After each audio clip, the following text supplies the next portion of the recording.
माजी पंचायत समिती सदस्य तसेच माजी जिल्हा परिषद सदस्य, माजी सरपंच तसेच चिपळूण अर्बन बँकेचे माजी चेअरमन, खेर्डीचे ज्येष्ठ उद्योजक अनिल शेठ दाभोलकर यांच्या 70व्या वाढदिवसाचे औचित्य साधून दिशा फाउंडेशन पुरस्कृत राष्ट्रवादी युवक काँग्रेस आयोजित तालुकास्तरीय कबड्डी स्पर्धांचे उद्घाटन चिपळूण संगमेश्वरचे लोकप्रिय आमदार शेखर निकम यांच्या हस्ते फीत कापून करण्यात आले।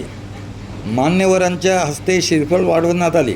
यावेळी राष्ट्रवादी काँग्रेसचे प्रदेश सरचिटणीस जयेंद्र खताते, ज्यांच्या वाढदिवसानिमित्त स्पर्धा आयोजित करण्यात आलेल्या आहेत, ते ज्येष्ठ उद्योजक अनिल शेठ दाभोलकर, सौ नीनाताई दाभोलकर व सर्व दाभोलकर कुटुंबीय, माजी जिल्हा परिषद सदस्या व जिल्हा बँकेच्या संचालिका दिशाताई दाभोलकर, राष्ट्रवादीचे तालुकाध्यक्ष नितीन उर्फ अबुशेठ ठसाळे, माजी पंचायत समिती सदस्य बाबूशेठ साळवी, कुंभार समाजाचे जिल्हाध्यक्ष प्रकाश साळवी, तंटामुक्त समितीचे अध्यक्ष हरिश्चंद्र यादव, माजी सरपंच अजित खताते, माजी सरपंच दशरथ दाभोलकर, राष्ट्रवादी काँग्रेस अल्पसंख्याक सेलचे जिल्हा सेक्रेटरी जमालुद्दीन बंदरकर, ग्रामपंचायत सदस्य राकेश दाभोलकर, ग्रामपंचायत सदस्या रशिदा चौगले, उद्योजक महेश कदम आदी मान्यवर उपस्थित होते।